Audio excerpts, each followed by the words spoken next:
Hello friends, it's Lisa and welcome to a 24-hour readathon vlog.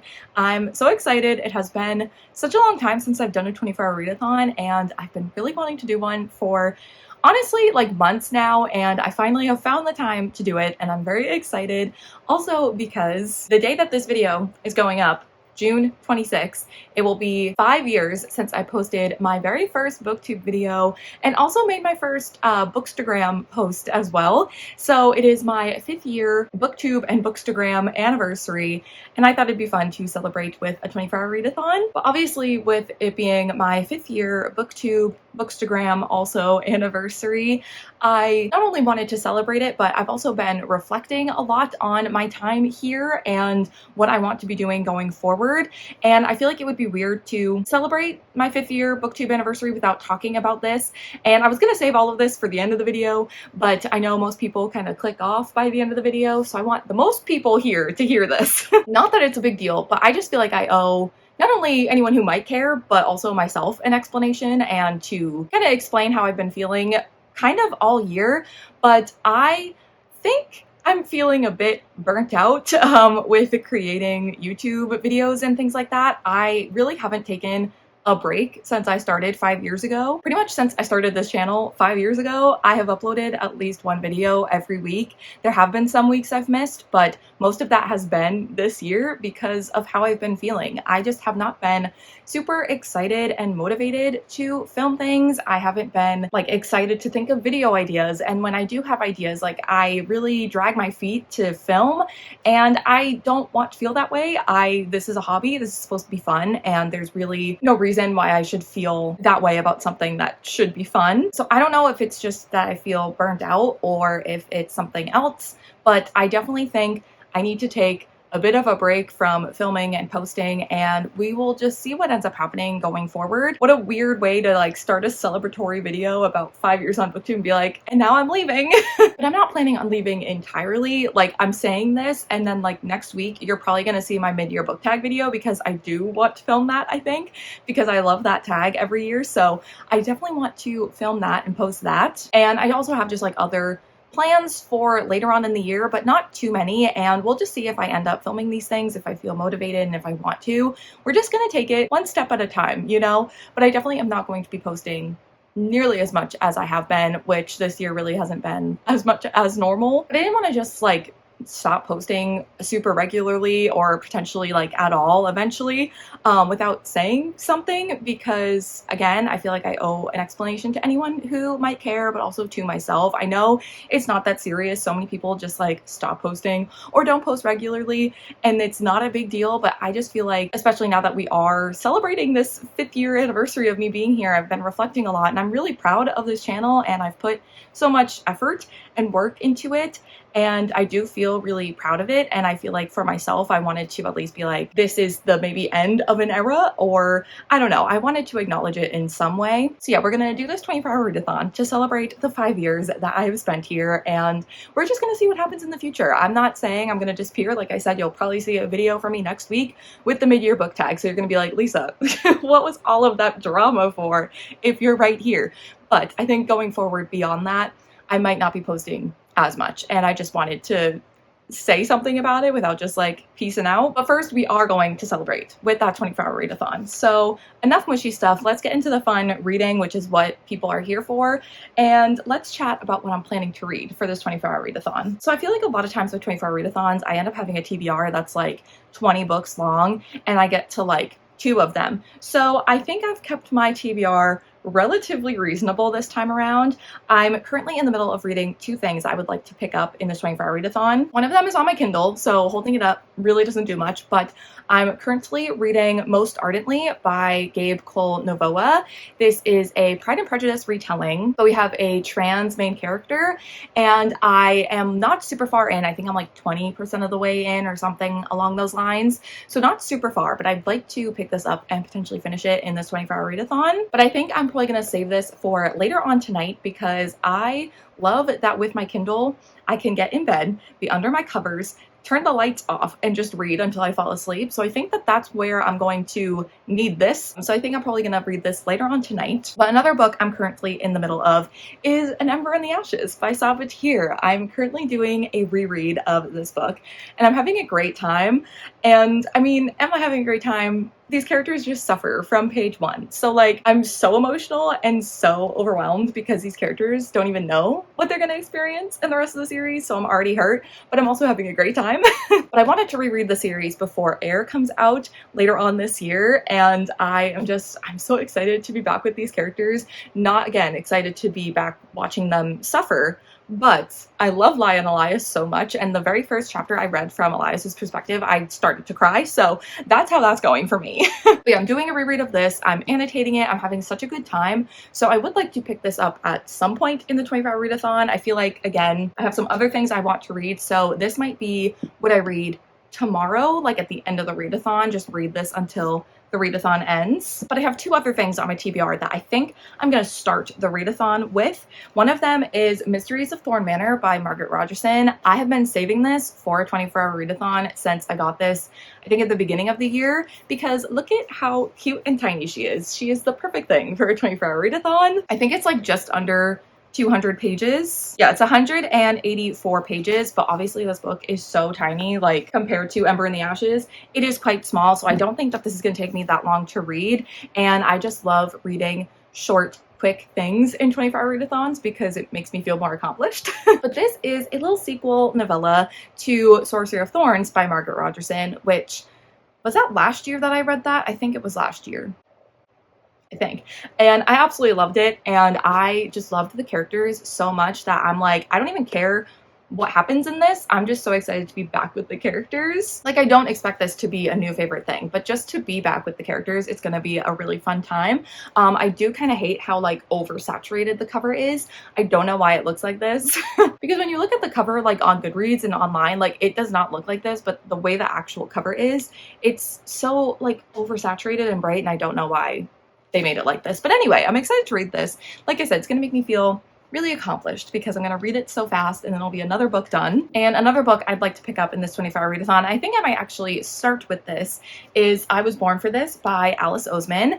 This is one of her like backlisted titles that, like, I think all of their books are recently like been republished, and I don't know if she's updated all of them, but all of the covers are new and updated with Alice Oseman's art, which I love. I love these new covers of their books because I just love their art style. And to be honest, I really didn't plan on reading all of Alice Oseman's books, but now that they have these new covers, I'm like, I need all of them and I want to read all of them. So good marketing, it worked.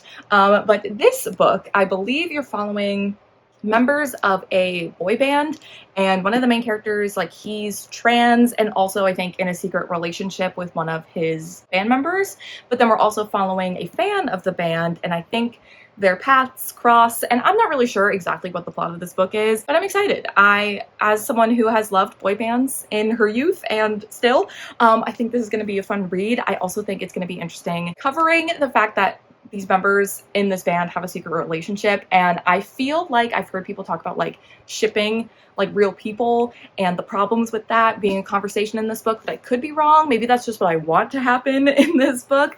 But yeah, I'm excited about it. I think it'll be a quick read. Alice Oseman's books, I feel like typically I read pretty quickly, at least with Radio Silence. Is that the only novel that I've read from Alice Oseman? I don't know.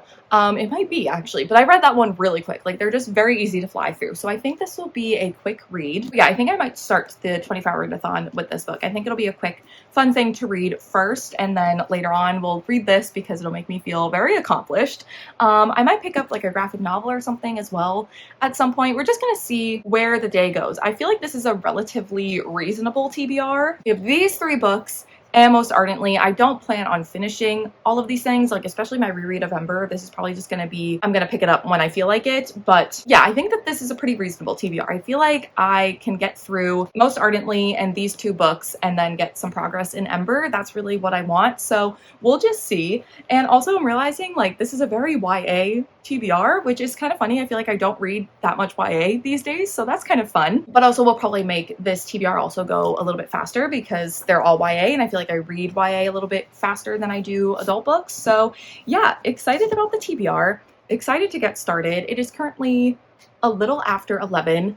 I think because I'm doing this readathon by myself, me and Darian, we're trying to line up our schedules. We've been trying to do this for months, to do a readathon together, and it just hasn't worked out.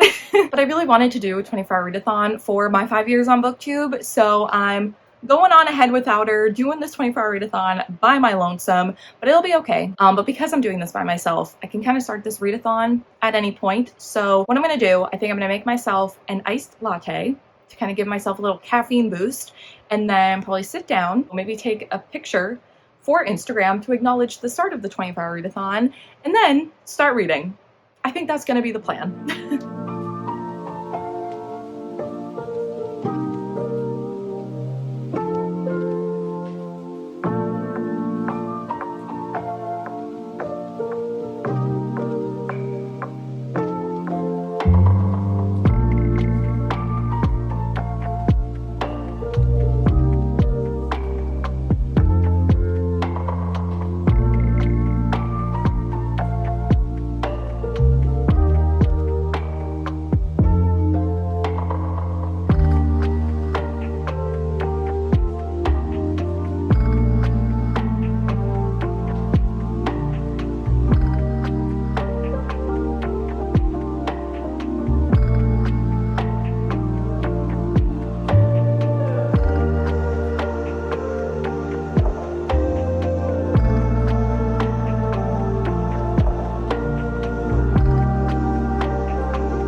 Okay, we are officially like 2 hours into the readathon. I started at 11:30, which is kind of a random time, but I was ready to start reading then. So that's when we started the readathon. So I'll go until 11:30 tomorrow, but I have started the first book for the readathon. I Was Born for This by Alice Oseman, which you can't really tell because the dust jacket isn't on it, but it does have this cool like engraving on the hardcover. So love that. I'm about 100 pages in, so I'm hoping that now that I've had lunch and I don't have as many distractions happening from now until like dinner, that I can just sit down and like power through this and hopefully finish it in the next couple of hours. I don't actually know how many pages there are in this book, so let's see if that's a reasonable expectation.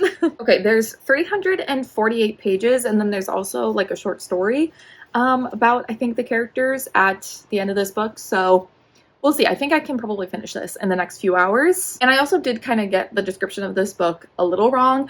I have seen like fan art and like art from Alice Oseman about these characters, I think. And so I think that that really confused me as to what was happening in this book. But basically we have Jimmy, who is one of the members of the ARC, one of the members of this band that we're following. And he is trans, and he is also very anxious and is like really struggling with how he's feeling about being famous. And one of the things that's happening throughout the book and the discussion is that him and his bandmate Rowan are often shipped together by the fans, and we're also following the perspective of a fan, Angel, who is meeting up with one of her internet friends for the first time. They've been friends for like a couple years, and they're going to a meet and greet and concert for the ARC together, and so they're spending this week together. But then Angel's friend that she's meeting up with has invited another one of her internet friends to come and stay with them, and Angel's like, I don't think that this guy is really into the ARC, like, I don't know, like she finds him kind of annoying, so it's kind of ruining her week with her friend. But then we also find out that Angel is like one of the fans that ships Jimmy with Rowan.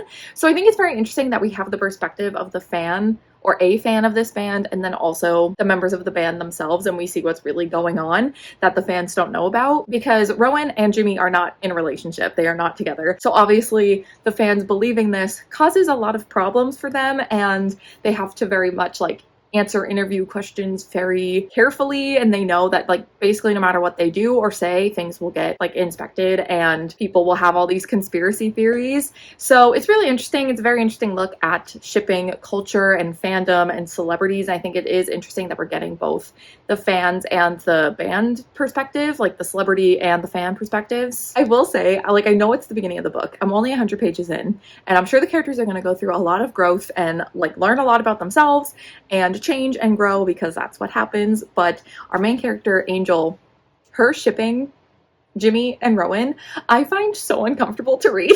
I'm just very much getting flashbacks to the One Direction Larry days, and it's making me very uncomfortable.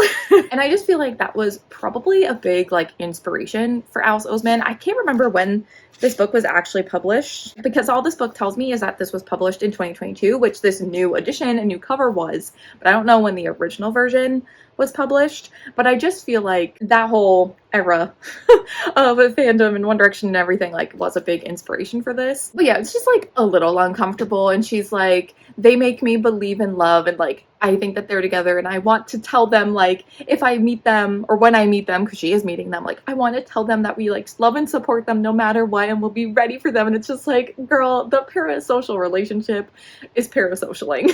And I'm saying this as someone who was just like her when I was a teenager. I mean, to be fair, I wasn't really shipping members of bands together. I wasn't really partaking in that part, but like I understand this character's perspective, but at the same time I'm like, it's just so uncomfortable. I think I'm also having a difficult time reading this book because it reminds me a little too much of my experience as a teenager, being obsessed with different bands and celebrities and stars, and like obviously I still am obsessed with them, and like Taylor Swift. The parasocial relationship between me and Taylor Swift is different than this. It's not, but I do think the conversation about that is interesting. But like the obsession that Angel has with this band, I'm like, it's too similar to my experience in fandoms like growing up.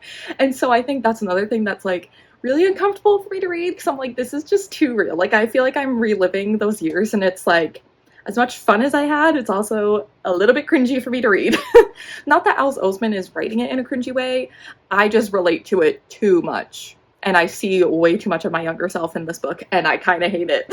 I don't know how to explain it. I'm just uncomfortable. But I'm also very interested to see this conversation on like celebrity culture and fandom culture, and what Alice Oseman does with that. And I think especially like the fact that she is talking about fans who are shipping members of this band together that aren't actually together. Like I'm very interested to see how that conversation plays out. And also like knowing that this came out quite a few years ago, I feel like these conversations that I hope are in here needed to be happening then. So, you know, we'll see how it goes. I do find the writing a bit cringy. I don't know how to explain it. I think this is one of Alice Oseman's earlier books, and maybe also I'm just, because I'm older now, I don't know. I just don't feel like I love the writing, which is so strange. But I also, again, the things I've read from Alice Oseman as of recently have all been the Heartstopper graphic novels, which is a very different format. So I don't know.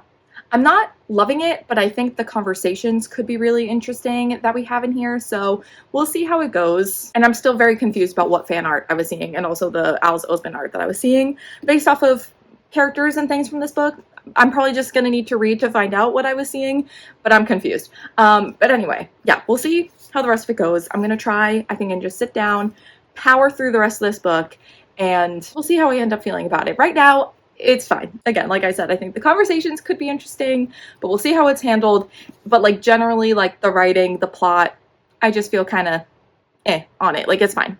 So we'll see. But yeah, okay. I'm going to stop babbling. We're going to get back to reading so I can actually finish this in a reasonable amount of time, because this is a readathon. Keep forgetting that. All right. Apologies for the weird angle. You're balanced very precariously on my bed. But I have just, well, I was gonna say just finished, like an hour ago, finished I Was Born for This by Alice Oseman. I finished the book, and then a few minutes later had dinner, so it was kind of perfect timing. But before I jump into the next book, I wanted to talk a bit about my thoughts on this book, because I didn't really like it. I think going into this book, I knew that obviously like celebrities and fan culture was going to be a discussion in this book, because that is quite literally the whole plot. So I feel like I went into it knowing that, but I think something I've learned about myself is I don't necessarily love reading books about celebrities and fame. I think it depends, because obviously like Evelyn Hugo and Daisy Jones, I love those books a lot, but I think it's more so just the power of Taylor Jenkins Reid that makes me love those books. But I don't know, I feel like sometimes I can find it a bit cringe, which is why I think I was finding it that way in this book. That's just more so a personal thing. I think because I do relate so closely to being a fangirl and being involved in fandom, especially like the age that this main character Angel is. I think she's 18. Like I was definitely like her when I was 18 and younger, so I relate a lot to it, and it just feels like, I don't know, it's just a bit cringy to read about things that are just like, it just feels a little too personal. But mostly I just kind of found that this book wanted to touch on a lot of different things, but it didn't delve into anything deep enough, and I just feel like that was a missed opportunity. I thought that like the shipping of real people was going to be a bigger conversation, because we see this main character shipping Jimmy and Rowan, and then we know when we are in Jimmy's perspective that they're not actually together and that they don't like that people do that. But there's never really like a deep conversation about that. But there were just a lot of things I feel like along the way just were not delved into, like fandom culture, and like Angel says like, I love them. I know I don't know them personally, but they've done so much for me, and it's not just like, my love for them isn't just like because they're attractive, like it's so much more than that. And that sentence, it's much more than that, was said so many times, but like we never understood what was much more than that. Like we never got the more, we never got the explanation, it was never delved into. And it definitely is like, I understand being a fan of somebody and not just being like, I like them because they're attractive. Like it is more than that, but that was never really delved into. That was what was said, and then that was it. And I feel like the whole like tone of this book was like advocating for fandom culture and fangirls, and being like, they're not just crazy teenage girls who are obsessed with these boys and think they're attractive. Like there are, you know, those really wild fans that, you know, stalk people and, you know, show up at their hotels and follow them around and do these wild things. But it's not just that. And there are so many other fans that are relatively more normal. And it felt like there was supposed to be this big conversation about like how fans are not all like that. But then at the same time, sometimes the way characters acted and like some of the members of the band and like other people would like talk about fans, it was like, are we sure that that's how we feel about fangirls? Like one of the band members like hates, oh my camera's falling, but one of the members of the band like hates their fans, and it's just like, what? And then there's a whole thing, a character talks about how girls who are a fan of bands and things like this, like they actually just hate themselves and are miserable, and it's like, what are we doing? I don't know. Like, I totally understand using a band as like a form of escapism, and I feel like that's what these characters were doing, especially the main character. Like, she put so much focus into this band because she didn't want to think about her real life, and she just ignored everything else. But I don't know, it was just, I just feel like these conversations could have been done better, and I feel like a lot of the things that also has been brought up could have been delved deeper into. Like, I just feel like the execution of this book and what we was discussing was just not done well. And also, the last bit of this book, like the last 100 pages, what was going on? Like, where was this plot going? I don't know. At first, I thought it was setting up to be interesting, seeing, like, you know, a regular person, obviously famous people are regular people, but like a regular fan idolizing these people, and then getting the celebrity's perspective and being like, fame's not all what it seems. Like, I thought that that was going to be more so the main plot, and then you get to the end, it's just like, what's going on? I don't know. I also just found like the ending to be really unsatisfying because I didn't really like where the characters kind of ended up, like mentally, and what they decided about themselves. Like, it just didn't feel satisfying. And I get the concept of like an open ending in a book, but this just felt unfinished. Like, that's the best way I can describe it. And I also feel like the way specifically Jimmy's mental health was handled, I don't feel like there was any conclusion to that. And I'm not trying to say that like if a character has mental health problems in a book, that things that they're struggling with and dealing with, like they need to be cured by the end of the book. But I just don't feel like it was really dealt with at all. And like the conclusion that he comes to at the end of the book, I'm like, I don't believe you. I don't believe that you're going to be okay with this like by tomorrow. You know what I mean? I don't know. I just didn't really like it. I didn't really like the way things were handled. So much felt unresolved, and there were so many things that I think this book could have touched on and delved deeper into, and it was just very surface level. And it was like we were almost going to talk about certain things within fandom culture and within celebrity culture and with mental health and all of these things, and then it was just, but we're actually going to not go too deep into that. We're going to move on. And it just, I don't know. This book just kind of felt like bad fan fiction. And I hate to say that. That sounds really mean, but it does. And there's even like at the end of the book when they're talking about the events that happened in the last like 100 or so pages of this book, the thing that I thought was really wild and kind of out there and very random. And also like the climax of the story and all the drama, like the same things just kept being repeated. Like they would get nowhere basically, and I just didn't understand where things ended. It was just very strange. But the way they described it, they were like, oh, it's like bad fan fiction. And I'm like, I know, that's what I've been saying. Like, it's just like, you can't be self-aware in that way because you're basically calling out your own book. Like, it's a little uncomfortable. So yeah, I don't know if I described any of my thoughts well on that because I'm still kind of processing, but I didn't really love it. I gave it 2.5 stars, which feels a bit generous. Like, it was a quick read, and I thought about DNFing it at one point, but I was like, no, I am kind of intrigued to see where this goes, especially at the beginning when I thought the conversations about like fandom culture and celebrity culture and all of that was going to be delved into a little bit more in the ways that I expected it to. So I was intrigued to keep going, but yeah, I don't know. I think I'm going to be a little bit more skeptical going into some of Alice Oseman's other books because I don't know, I expected I would read them all and it would be great and I'd love them all, but clearly that is not the case. So I'm a little nervous, but yeah, unfortunately this was not a win for me. I gave it 2.5 stars, but I'm hoping maybe the rest of my 24-hour readathon TBR will be a bit more of a win. I think it's almost, well, I was gonna say it's almost 7 o'clock. It's 6:40. I have a clock above me. That's why I'm looking up there. So I probably have a good few hours left of some reading time before I fall asleep. I'm gonna try and stay up a little bit later tonight, which is why I have that book on my Kindle. I think that'll be a good thing to read later, but I definitely want to get in some good reading time before I get too tired. So I think what I'm going to do is pick up Mysteries of Thorn Manor because I think this will be a quick read. It'll get me back in the reading groove and it will make me feel very accomplished that I'll finish something else so soon after finishing the first book for this readathon. And I'm hoping I like this more than this because this was a bit of a flop, but you know what? I think it'll be great to be back with these characters. I'm very excited. I, again, don't expect this to be like something I'm obsessed with, but I'm just happy and excited to be back with these characters. So I think I'm going to start this. We'll probably check in again when I finish it, perhaps, unless it's too late. Because, I mean, I don't think it's going to take me that long. But also I go to bed at like 8 p.m. So we'll see.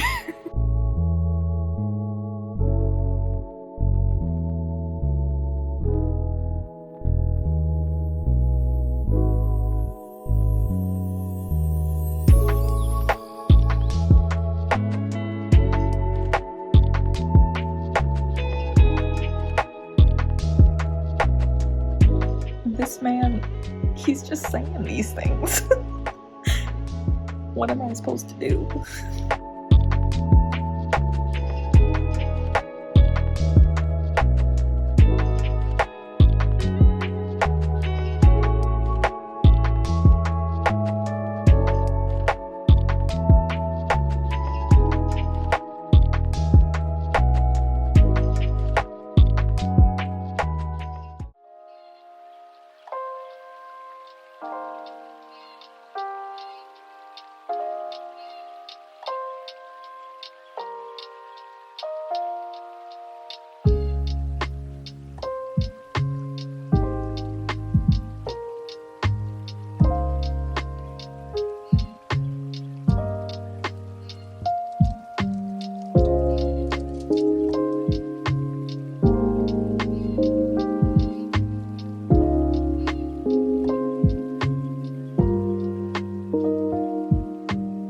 Right, hello, good morning everybody. So I do have some reading updates from last night. I don't think I checked in after finishing I Was Born for This. I said it was going to be questionable if I checked in or not, but I did end up starting and finishing Mysteries of Thorn Manor by Margaret Rogerson. I think I finished this around 9:30. I definitely took some breaks here and there because it definitely didn't take me that long to read, but this was so much fun. I don't want to say like what this book's about too specifically because this is kind of taking place after the events of Sorcery of Thorn, so it would be kind of a spoiler, but we spend a lot of time in Nathaniel Thorne's manor, and there's just these characters getting into some silly little situations and some things they have to find out and figure out, and it's just so much fun and just proof that I could literally read 100 novellas just following these characters getting into silly little situations, and I would eat it up every time.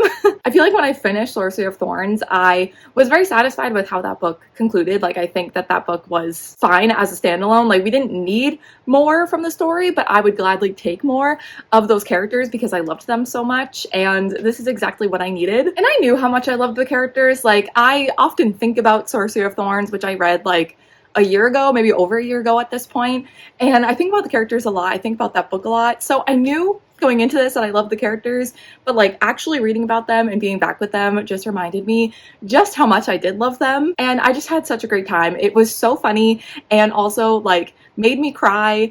And Nathaniel Thorne, I'm still obsessed with him. I cannot believe this man is, well, I was gonna say exists. He doesn't, he's fictional, but I love him. I love him so much. But yeah, I just wasn't expecting that much from this just because it is such a little novella, and I don't know, I just thought that it wouldn't be anything spectacular, but I did really enjoy it. I really liked the plot, and again, would read more novellas if Margaret Rogerson wanted to write them about these characters. I would buy and read and love every single one.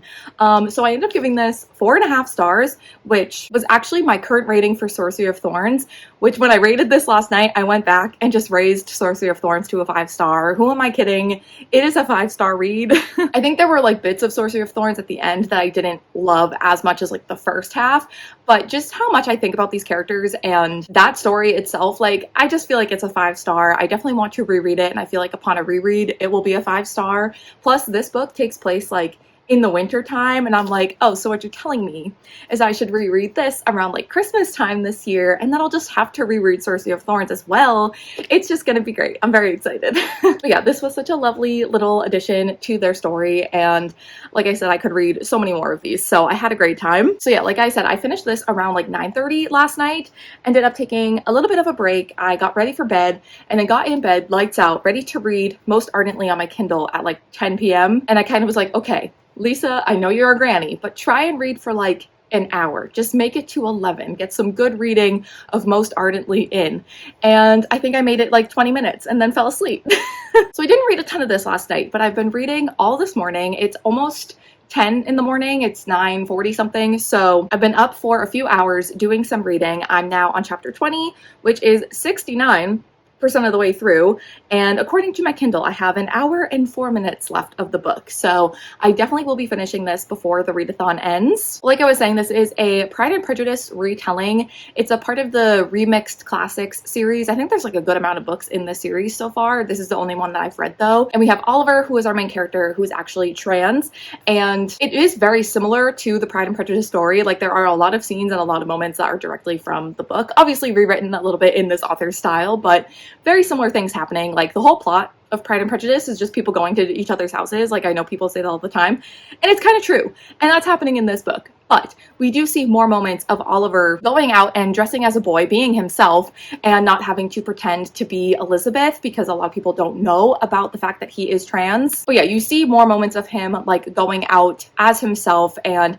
having him spend more time with Darcy as his true self. And so those moments have been very sweet, but then we're also seeing a lot of moments like directly from the book as well. But it's just interesting because the book very much comments on what it's like to be a woman at this time and the different challenges and expectations of society at the time, and with the added layer of Oliver being trans and also into men. There's also side characters who are a part of the LGBTQ plus community as well, and so it adds another layer to the expectations of society at the time when you have all these characters who don't necessarily fit that mold. So it's really interesting. I really do like the twist on it, and also I just love Pride and Prejudice, so it's making me happy reading about Pride and Prejudice in a way, and it's also just making me want to reread Pride and Prejudice and watch the 2005 movie, because that's just what happens. Now I'm on a Pride and Prejudice fixation thing, but I'm having a great time. I don't necessarily say like I'm absolutely loving it, but I think there's a good commentary happening. I'm enjoying the characters,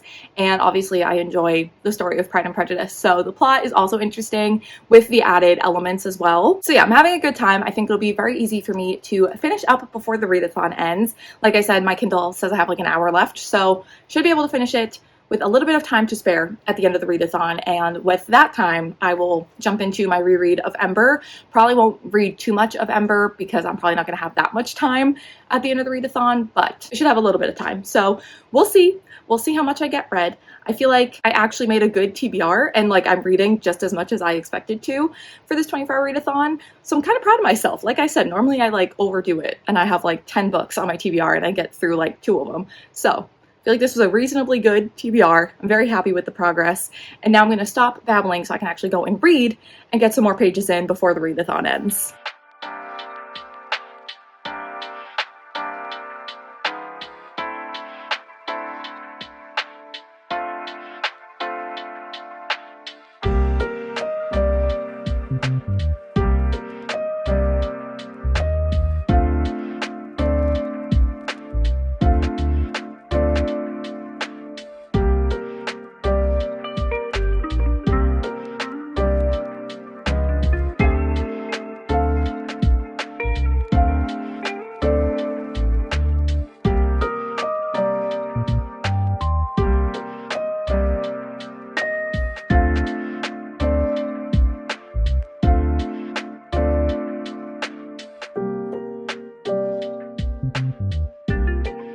It is officially after 11:30. The readathon has come to a close, so I wanted to update you all on what I managed to read, my final thoughts on everything. It probably would help if I had the books. Let me go and grab them. So yesterday at the start of the readathon, I started with I Was Born for This by Alice Oseman. Unfortunately, didn't end up loving this. I gave it 2.5 stars. I think just overall, the conversations and the things Alice Oseman was bringing up in this book about fans and fandom culture and what it means to be a celebrity and the realities of that, just all of that I feel like was too surface level and we didn't delve deep enough into anything. And also the ending was kind of wacky and I'm not really sure what that was about. So I didn't end up loving this and I gave it 2.5 stars, but happy I read it. And I definitely still want to read, I think, the rest of Alice Oseman's backlist. I just don't think that this one was for me. Then after that, I picked up a cutie little Mysteries of Thorn Manor, this little cutie pie. I'm still obsessed with how small this book is. But as we discussed earlier, I gave this 4.5 stars. I just had such a good time. I just love these characters so much and it was such a joy being back with them. And I just now want to reread Sorcery of Thorns and then reread this again. Probably will happen later on this year. Then I actually did manage to finish Most Ardently by Gabe Cole-Novoa, which I finished with like a half hour to spare of the readathon, so it was perfect timing. I ended up giving this 3.5 stars, and I've been trying to think of like what I was gonna say when I ended this vlog about it. Obviously, it's only been an hour since I finished this book, so I don't have too many thoughts, but I also think sometimes the books that I give like 3.5 stars, I don't have that much to say because they were just like average, enjoyable reads, but I don't feel super strongly one way or the other. I did enjoy it though. I think, again, like I was saying earlier, the commentary of like what is expected in society back then, and then adding the layer of Oliver being trans and gay, and Darcy being gay, and other characters being a part of this community as well. Like, I think that added an extra layer of the complications with the expectations that people have on them at the time, and I enjoyed that, and I thought that that was done well. I just enjoyed the story. Again, I love Pride and Prejudice, so revisiting that story in a different way was just really fun. I will say I do think that the characters were lacking a bit of depth other than like the main character Oliver and Darcy as well. I feel like those characters were fully established, but I feel like the other side characters kind of had their one personality trait and the one thing that they had going on, and then that was it. Obviously, these characters are being pulled from the original story, and so we already, if you know Pride and Prejudice, if you've read it, if you've seen any adaptation of it, like you already know these characters, they're already established to you. But at the same time, that doesn't mean that in a retelling they can't be developed a little bit more and given more of a personality and not just like be so one-dimensional, I guess. Like some of the characters, like they were the villainous characters and that was it. Like that was all there was to them. And I feel like that can happen with retellings. Like, oh, you already know the characters, you already know the story, so here they are. But I wanted more from it. I wanted more from the characters. I wanted them to feel a bit more fleshed out. But overall, I did enjoy it. I liked that there were so many scenes that were recognizable from the original story, but also a lot of new things and new scenes and new takes on it. Obviously, there had to be things introduced with Oliver being trans and being a different character than what we see in the original story. So I think it was nice to have those different additions. But yeah, overall, it was enjoyable. Not like a new favorite. Like I said, I gave it 3.5 stars, so I liked it. It was an enjoyable reading experience, but I didn't fall absolutely in love with it, but I would recommend it. But then after finishing that, like I said, I had a half hour left of the readathon, and by this point I really was just done with reading, and I feel like I'm probably not going to read again for the next few days. But I did pick up An Ember in the Ashes for the last half hour of the readathon, and I didn't read a ton. I'm now on page 180. I started on 159, so like 20 pages, not that much, but still enjoyable to pick up in the last half hour. I obviously am enjoying my reread so much, but I didn't get like super into what I was reading because I only read 20 pages. But with that being said, I read 20-ish pages of this, and then finished 3 other books, these 2 in their entirety and a majority of Most Ardently. So I'm pretty happy with that. I'm actually going to look at Storygraph and figure out how many pages I read in total. It's so nice that Storygraph will just tell me, because I do update my page progress on Storygraph every day. So now I don't have to do the math myself. But why can't I find the mouse on my computer? What is happening? Where is it? Hello? Okay, I found it. I don't know why that was such a struggle. Anyway, all right, between what I read yesterday with these 2 books and then finishing Most Ardently and then the 20 or so pages of Ember in the Ashes, I managed to read a total of 826 pages this 24-hour readathon. So pretty happy about that. I feel like that's a pretty decent page count. I feel like this definitely isn't the most amount of pages that I've read in a 24-hour readathon, but it's also not the worst. I feel like this is a good middle ground, a good average of what I typically read, if not a little bit more. So I'm very happy about that. Read some good things, some not so good things, but mostly good things. And I'm happy I was able to finally do a 24-hour readathon after months of wanting to do one, and it was just really fun to read for the past 24 hours. Like I said though, definitely ready to take a break from reading. But yeah, what a fun way to celebrate 5 years of being a part of this bookish community. And like I was saying at the beginning, obviously I think this is going to be the start of me taking a bit of a break and a bit of a step back from creating videos. Like I said, I do want to do the mid-year book tag, and I'll probably touch on this break again in that video. I do want to film that, but beyond that, I'm not really sure what's going to happen. I think I just need to take a bit of a break from creating. I feel as though I'm a bit burnt out, and also just not feeling a love and passion for this anymore. Even when I was doing the reading part of this readathon, I was having fun, but then thinking about having to edit this video, I was like, I'm not really looking forward to that part of that. And I used to love every aspect of creating videos so much, the filming, the editing, all of it. So I don't know, I'm definitely feeling like a break is necessary, but we will see what the future holds. And obviously this video was a celebration of the past 5 years. I've had so much fun the past 5 years on booktube. I have made such great memories and amazing friends, and like I said, I'm still going to be active on other parts of social media, and I still will occasionally probably post a video here and there. I think I'm going to try my best to be a little bit more active over on Instagram. Not that people really engage with me over on Instagram, because if you don't post reels, you don't get pushed in the algorithm, but I don't really care. I mostly just still want a place to yell about books, and I think Bookstagram will become the place for me to do that. Again, like I said, I'm not completely disappearing. There will be videos, I think, here and there. But yeah, now I'm just talking in circles. Anyway, very grateful for you all for watching this video. If you made it this far into the video, if you listened to me babble about where I'm at with this channel, and also just watching me do this 24-hour readathon, I hope you enjoyed.